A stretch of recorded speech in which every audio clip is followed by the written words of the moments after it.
The night Balogun Oderinlo marched into battle, many believed Ibadan would not see another sunrise. The city was quiet, too quiet. The only sound was the distant beating of war drums, like thunder rolling from the hills.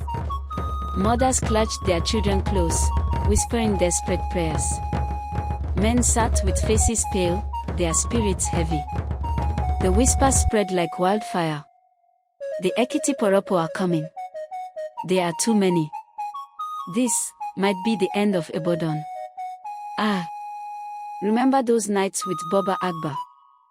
The moon would climb high, and he would gather us children around the fire. His voice, deep and slow, carried secrets from a time long before we were born.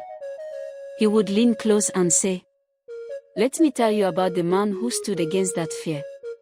A man whose name even death could not erase.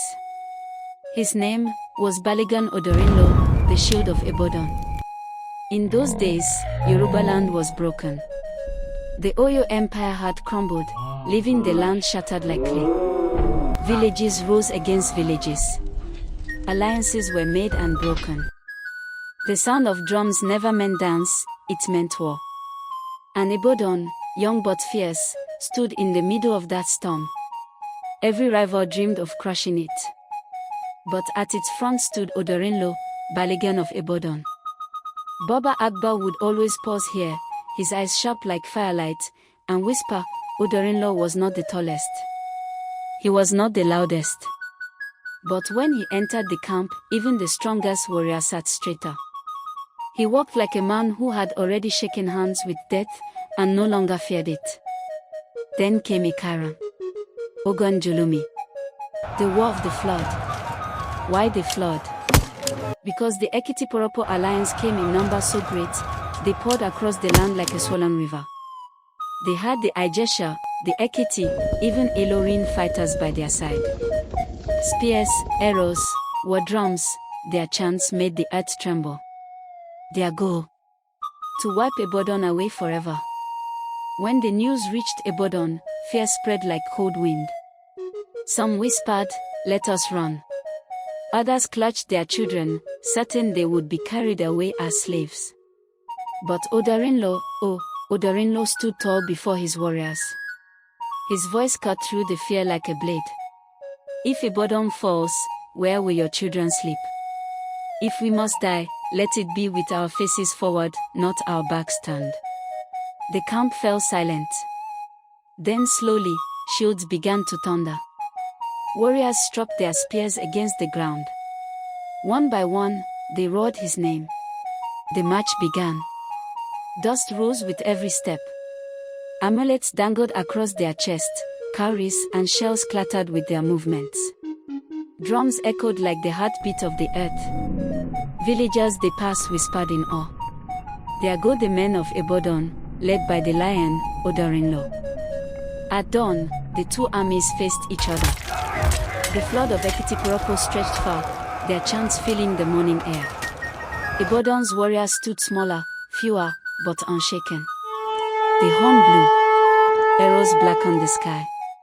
They fell like rain, striking shields, tearing flesh. Warriors screamed. The earth shook as spears and cutlasses clashed. Dust rose, blood stained the fields, and the world became nothing but chaos.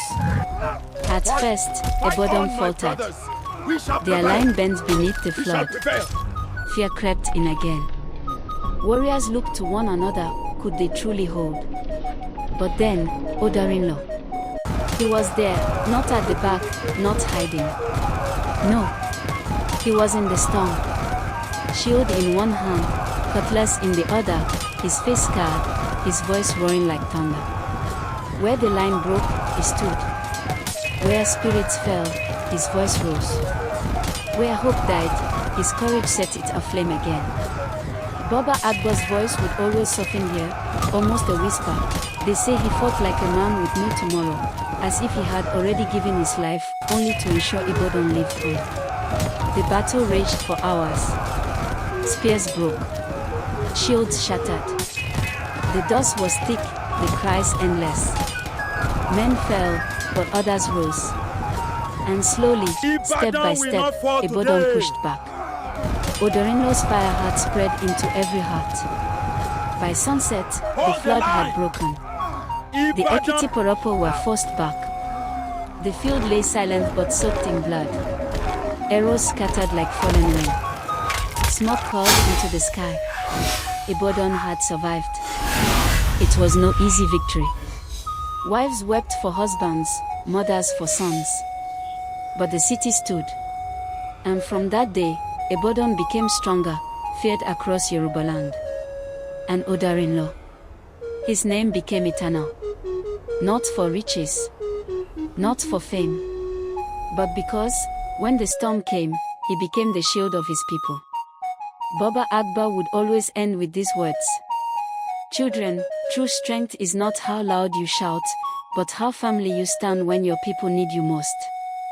And every time, I would shiver, because I could almost see Oderinlo himself, standing in the dust, shield raised, refusing to fall. Thanks for watching. Like, follow, and subscribe for more stories that echo through time. Haima Digital Myths and Monarchs AI series.